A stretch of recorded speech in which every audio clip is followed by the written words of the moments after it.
डाल दें दोबारा से क्या बनता है, एसिड पढ़ाया हुआ है ये भी, तो हाइड्रोलिसिस रिवर्स है, एस्टेरिफिकेशन का रिवर्स लिखा हुआ है ना, ये हमने सारा कर लिया था।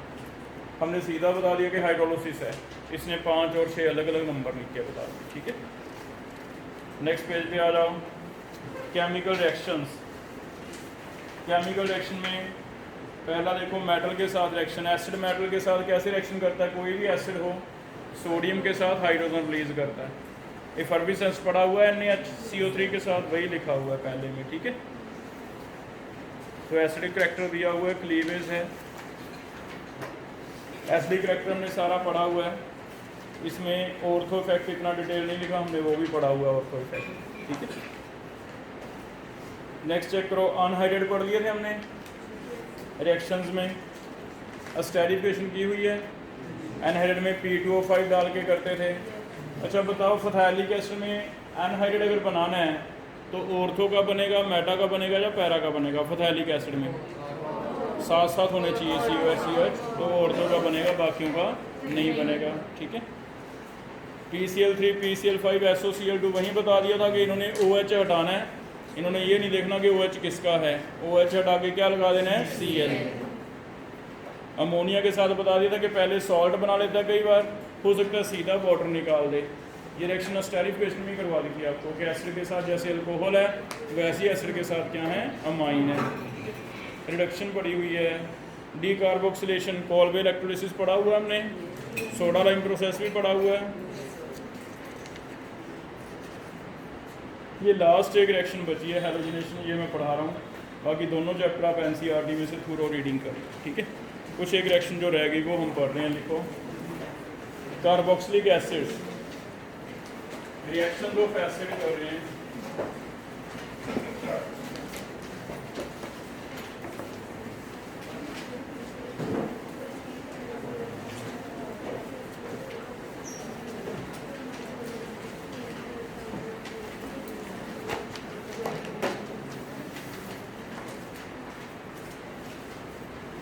Reactions of carboxylic acid, इसमें जो रहेगी वो करवा रहा हूँ, एक इम्पोर्टेंट लिखो,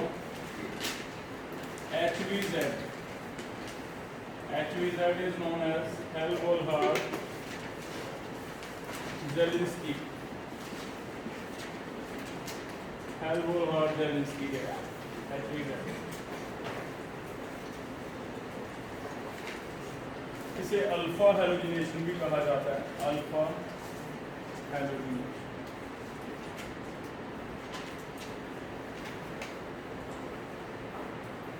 अगर हमारे पास कोई एसिड है,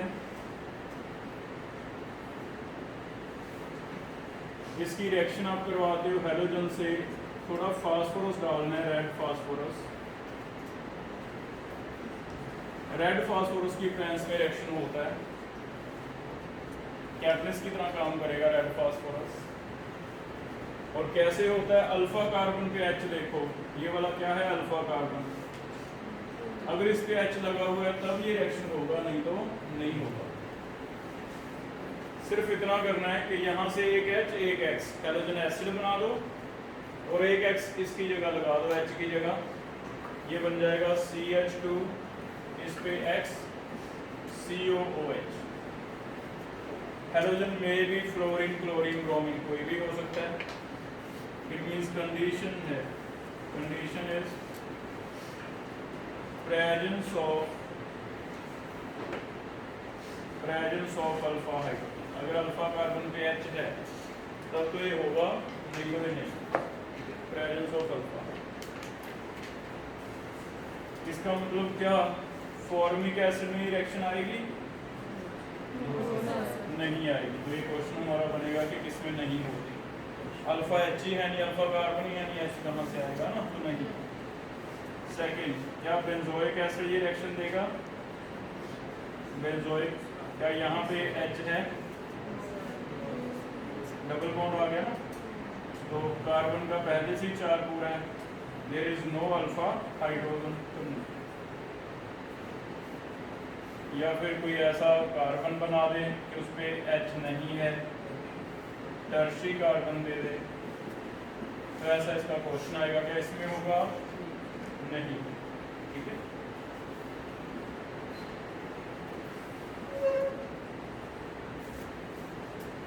प्रेजेंस ऑफ अल्फा हाइड्रोजन होना।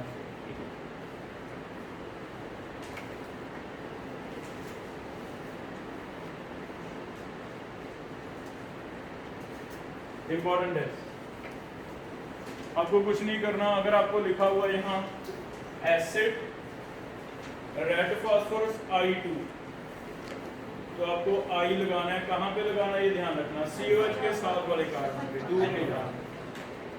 अगर H है तो लगा दो, H नहीं है तो नहीं। ठीक है। इंपॉर्टेंट में क्या है, पहला दोनों रिएक्शनों में ध्यान से देखो फर्क है।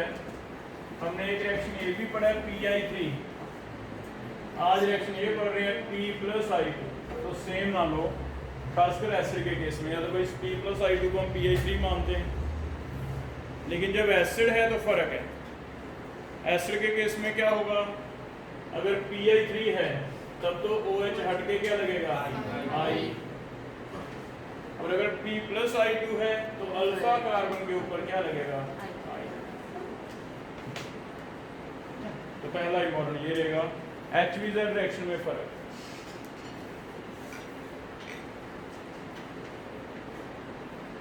ठीक है। सेकंड,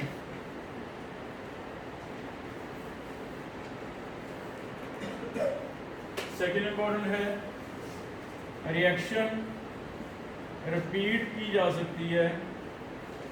अगर आपको P+I2 दे दे, 1 इक्वल लिखे ना लिखे, पहले आपको एक कार्बन एक H हटा के I लगाना है।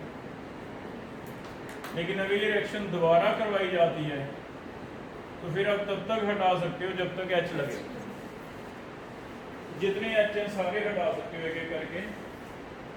जैसे एक I लग गया, फास्फोरस HI, इसके साथ H निकलेगा, H निकल के फिर से एक और I आ जाएगा, तो 2 लगा सकते हैं। एक बार और I आ जाएगा तो 3 लगा सकते हो। ठीक है। तो I बार बार रिपीट होता रहेगा, ऐसे भी रिएक्शन लिखा जा सकता है। ठीक है। तो दोनों इंपॉर्टेंट ध्यान रखने हैं। यूज कैसे करेगा इसे, इसका सिंथेटिक एप्लीकेशन है। सिंथेटिक एप्लीकेशन कैसे, ज़्यादातर केसेस में ऐसे यूज करेगा, क्योंकि हमें पता है कि एक बार इस पे P+I2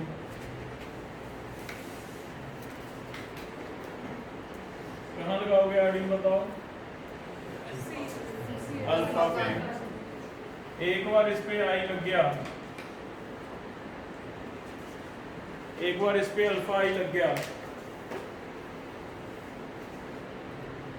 सारा अल्काइल हैलाइड स्टार्ट हो जाएगा। KCN, AgCN, KONO, AgONO, जितने भी रिएक्शन आपने वहाँ पढ़े हैं, इससे ऐसे लिंक करेगा। तो इसकी सिंथेटिक एप्लीकेशन है, क्योंकि हैलोजन लगाने के बाद उसे हटा के कुछ भी लगा सकते हो आप।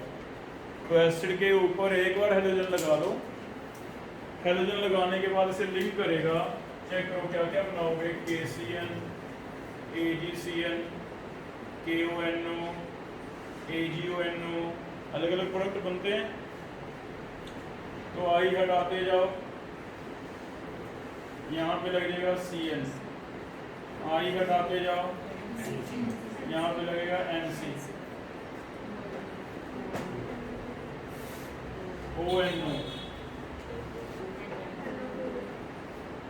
NO2। तो इसका सिंथेटिक एप्लीकेशन ये रहेगा कि आपको ध्यान रखना है कि इसके साथ लिंक होगा alkyl halide chapter.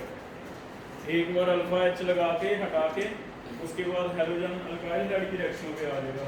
Williamson synthesis करवा दूँ मैं, क्या होगा विलियमसन करवाने के लिए यहाँ मैं क्या क्या डालूंगा आगे, इसे हटा के ईथर बनाना है, और क्या डालते हैं, Na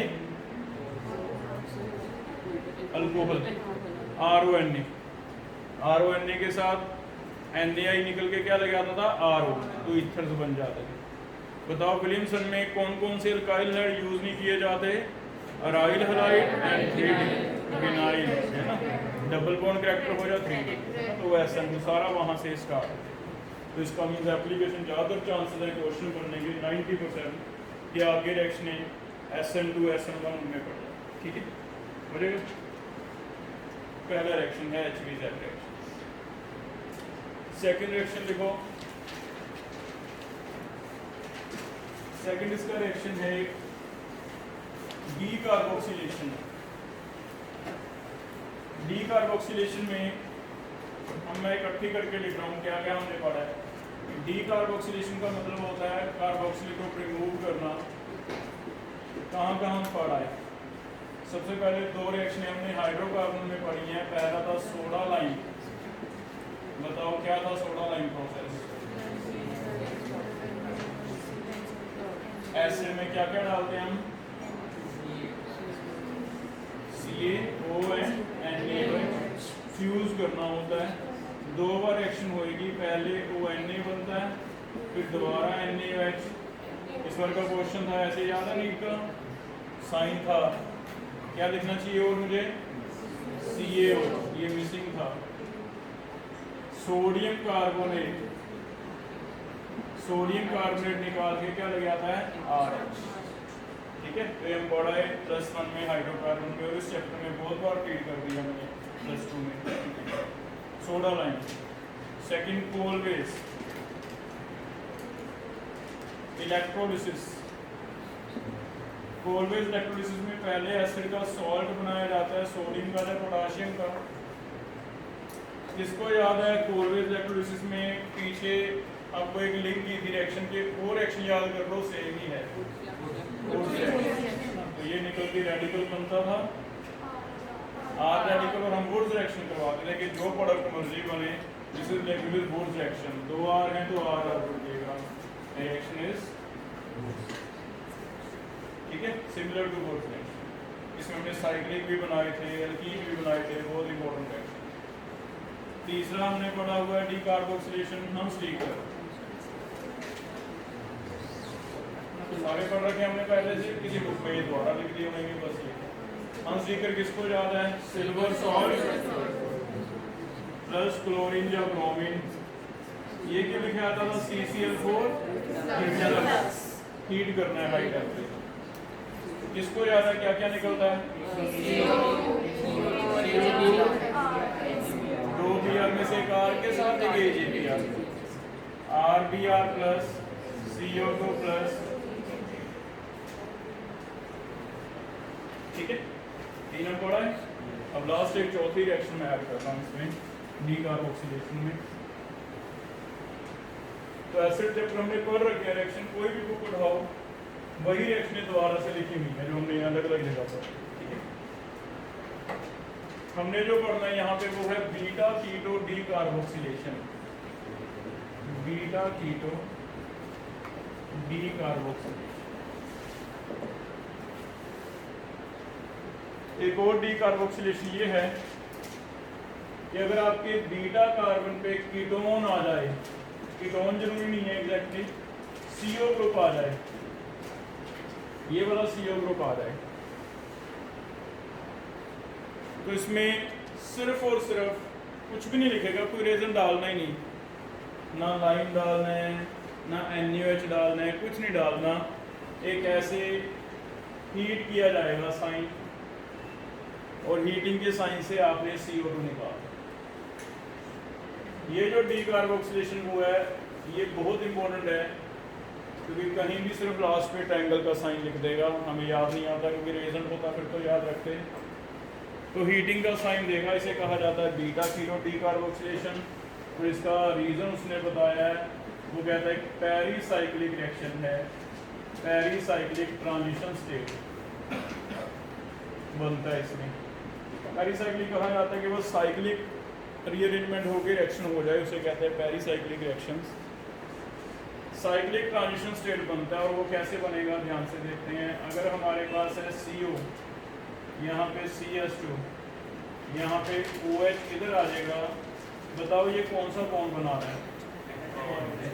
तो इसका रीज़न है H बॉन्ड बन रहा है इंट्रामॉलिक्यूलर, और H बॉन्ड के लिए रिंग देखना कितने मेंबर बनी है। अगर साइज देखें इसका 1 2 3 4 6, तो बीटा का इम्पोर्टेंस समझ आया। अगर मैं गामा पे जाऊंगा तो क्या रिंग बनेगी? नहीं बनेगी। ओनली बीटा पे 6 मेंबर रिंग है जो बनती है, जिसकी वजह से वो कहता है बीटा पे अगर ये लगा हो तो पहले से ऐसे जुड़ा होता है, ऐसा जुड़ा हुआ। इसका मतलब क्या है, पहले से ये वाला बॉन्ड इधर शिफ्ट होने को, क्योंकि कीटोनॉल टॉटोमरिज्म हो ही जाती है, हमें पता है, यहाँ शिफ्ट होने को भाग रहा है। अगर ये यहाँ शिफ्ट होगा तो H को ये वाला बॉन्ड मिल ही गया, H अपना बॉन्ड इसे दे सकता है। अगर ये इसे मिल जाएगा तो CO2 दिखने लग गया, इतना हिस्सा CO2 निकल जाएगा, ये इधर आ जाएगा। लेकिन बस आपको एक झटका देना है, इसे बॉन्ड तोड़ने के लिए एनर्जी देनी है। एक बार आप इसे हल्का सा झटका दे दो, सारे अपने आप टूटने के लिए रेडी हैं, प्रोडक्ट स्टेबल बनेंगे। जैसे ही हमने हीट किया कुछ पर्टिकुलर टेम्परेचर पे, ये सारे बॉन्ड रीअरेंज हो गए। ये वाला बॉन्ड यहाँ चला गया, ये वाला बॉन्ड यहाँ आ गया। चेक करना क्या इतना हिस्सा सर्कल के अंदर देखो, क्या कार्बन डाइऑक्साइड निकल जाएगी? Yes sir. कार्बन डाइऑक्साइड निकल गई और ये वाला बॉन्ड यहाँ, ठीक है। पीछे क्या बचा? COH CS2 प्लस चेक तो वैसे हो जाएगा कि नहीं? तो सिर्फ तभी पॉसिबल है रिंग फॉर्मेशन और ये सारी चीज़ें अगर ये क्या हो, बीटा पे हो, नहीं तो पॉसिबल नहीं, ठीक है। आगे बता सकते हो इनोल है, इनोल किस में कन्वर्ट हो जाता है? कीटो। तो इनोल है, इनोल किस में कन्वर्ट हो जाएगा? कीटो। तो इनोल फॉर्म था, इनोल का क्या बनने वाला है? ठीक है, तो कीटोनॉल के केस इट मींस आगे से हमें याद रखना है कि CO अगर लगा हुआ है कहीं तो वो ऐसे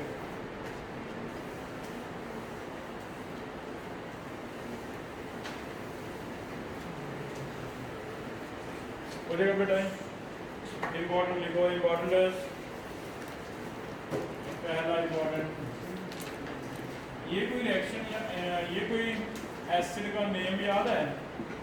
दो वाले एसिड में यहाँ हमने ऑक्सैलिक याद किया था, वहाँ पे मैलोन। ये कौन सा एसिड है? मैलोन। कैसे याद किया था? Oh my such good Apple. ठीक है। अगर मैं इस CO2 की बात करूं, इसका अल्फा, अल्फा कार्बन पे बीटा आ गया, बीटा पे क्या CO दिख रहा है? मैंने आपको बताया CO होना चाहिए, है ना। अगर बीटा पे कीटो है, बीटा पे कीटो है, चाहे वो एसिड का है चाहे वो एस्टर किसी का भी है, तो हीटिंग के साइन से आपको पता है क्या करना है? CO2 निकाल देना। तो ये वाला हिस्सा निकल जाएगा CO2, क्या रह जाएगा? सिर्फ इतना, ऊपर COH रह गया, CS2 के साथ क्या जुड़ गया?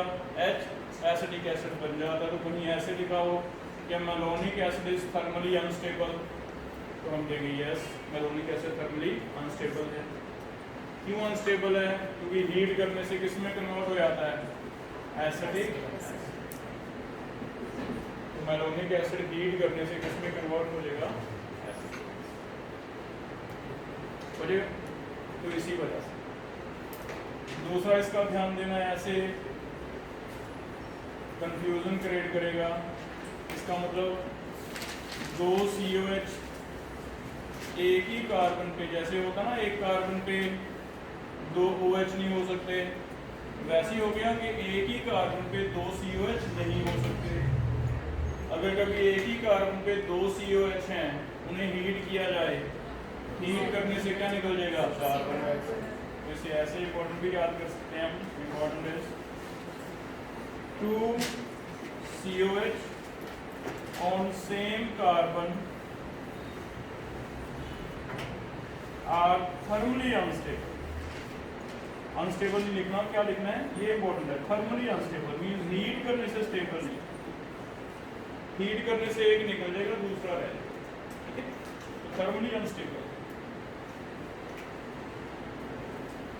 अब इसमें इसका क्वेश्चन में ऐसे भी है कि एक COH निकालना है, 1, 2 या 3 में से, इन दोनों में से COH निकलेगा या ये वाला निकलेगा?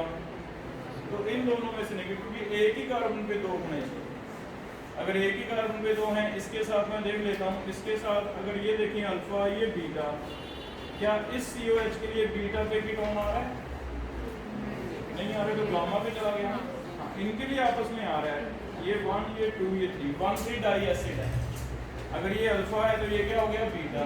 इस COH के लिए यस बीटा पे कीटो, ऊपर वाले COH के लिए नीचे कीटो है।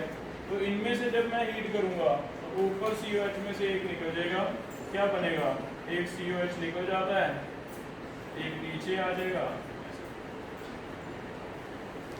ठीक है। This reaction is known as beta keto decarboxylation acid.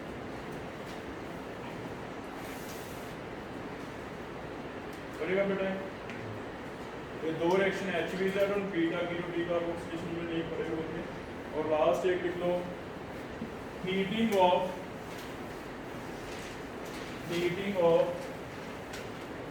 Dicarboxylic acid, heating of dicarboxylic acid.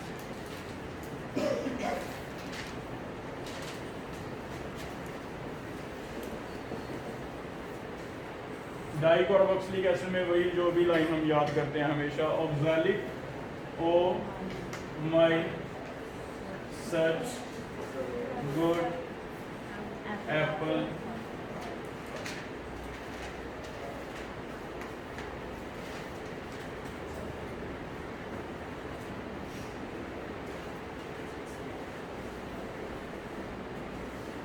याद है। लास्ट वाले COH होने चाहिए, कार्बन चेन लंबी करते जाएंगे, 2 कार्बन 3 कार्बन, आगे कितने की हो जाएगी? 4 की,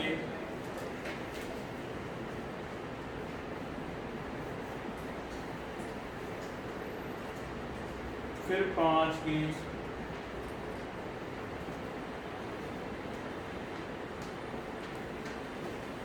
फिर 6 की, तो 7 वाला बेल्ट बना लेना।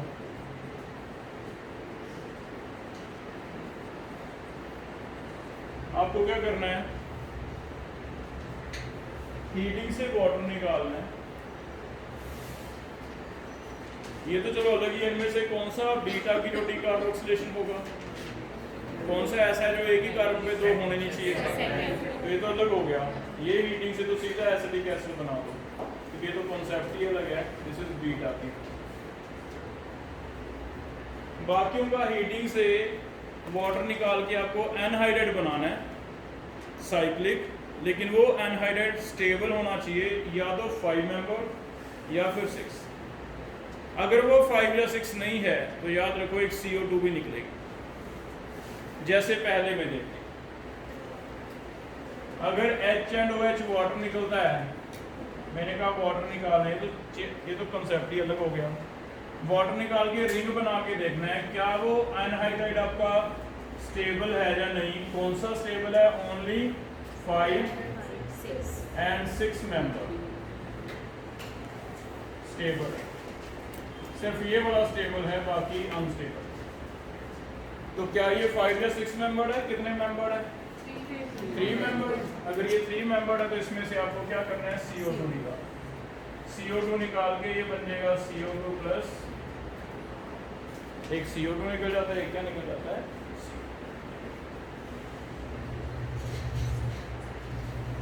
हो जाएगा।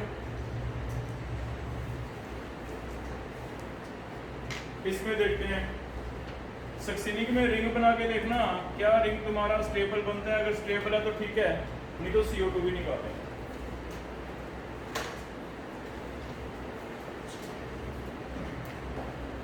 क्या H एंड OH स्टेबल है? कल जो 40 क्वेश्चन रहेंगे अमाइंस के वो डिस्कस करेंगे भी क्लास में, ठीक है। 40 हो गए थे हमारे, इसके डाउट भी लेंगे अमाइंस के। क्या ये स्टेबल है? रिंग कितने मेंबर बनेंगे?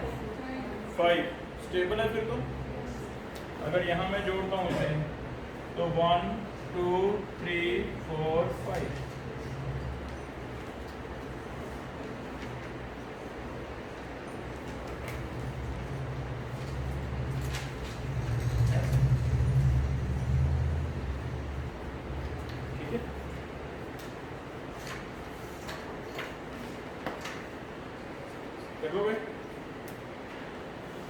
क्या ये स्टेबल है? कितने मेंबर बनेगा? 6, तो ये भी स्टेबल है। 1 2 3 4 5 6।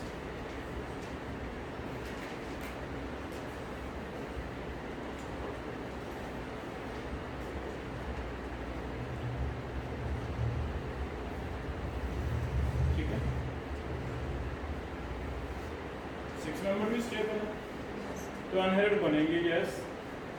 सक्सेनिक का बनेगा, ग्लूटारिक का बनेगा, मेलोनिक का नहीं बनेगा, बीटा की तो हो जाएगी, ऑक्सैलिक का नहीं बनेगा।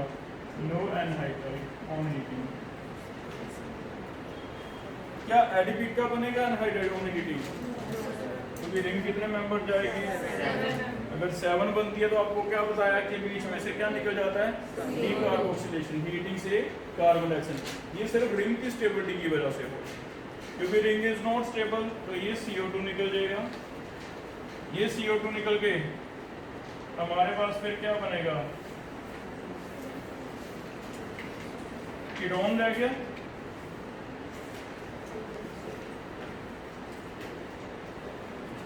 ठीक है, अब वो सब 3 मेंबर बना दी। मैंने कहा अनहाइड्रेट स्टेबल नहीं, मैंने कहा अनहाइड्रेट स्टेबल नहीं है। अनहाइड्रेट सिर्फ कौन सा स्टेबल है? 5 या 6। ठीक है, तो अनहाइड्रेट स्टेबल सिर्फ 5 या 6 है। बाकी कोई बने तो कोई बात नहीं, 3 member ring, carbon carbon ring को एडजस्ट करके हो जाएगा। क्लियर है? ऐसे पाइमैलिक आ जाएगा 7, उसमें बस इसकी जगह रिंग का साइज बता सकते हो क्या हो जाएगा? ये 3 मेंबर है, एक कार्बन और बढ़ेगा 4 मेंबर, एक कार्बन और बढ़ेगा 5 मेंबर, ज़्यादा से ज़्यादा ऐसे। ठीक है, तो जो हमने याद किया उन्हीं में से पूछेगा। Oh my such good apple pie, P तक, पाइमैलिक तक, इसे हीट करने से क्या बना, इसे हीट करने से क्या बना। तो कॉन्सेप्ट इज अनहेरिड बनाओ। क्या है बेटा? इसमें कार्बन कितने लिए हमने? 6 और बड़ा हो गया। ये आना चाहिए था ना, ये बनेगा।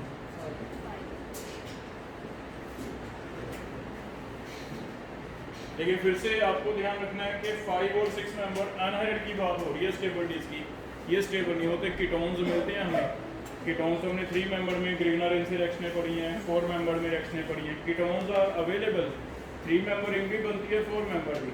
जो मैंने स्टेबिलिटी की बात की, सिर्फ अनहाइड्रेट की बात हो रही है कि they exist only as either 5 member और 6 मेंबर, बाकी रिंग्स नहीं। ठीक है, बोलिए। तो बस ये 3 रिएक्शनें थी जो अलग से हैं, इसे अच्छी तरह पढ़ के आओ। एसिड्स को भी नोट्स में देखना कुछ है कि एक्सनिकल बुक लड़के भी नोट्स पढ़ के आओ। ठीक है, एक दिन इस पे और लगाएंगे बस। एसिड और अमाइन हमारे कंप्लीट हो। एक आपका बायोमॉलिक्यूल का भी टेस्ट पेंडिंग है अभी। क्या करें, अब तो कोई मन ही नहीं कर रहा लेने का टेस्ट। ऐसे मार्क्स लेने फिर क्या टेस्ट लूँ मैं, बताओ।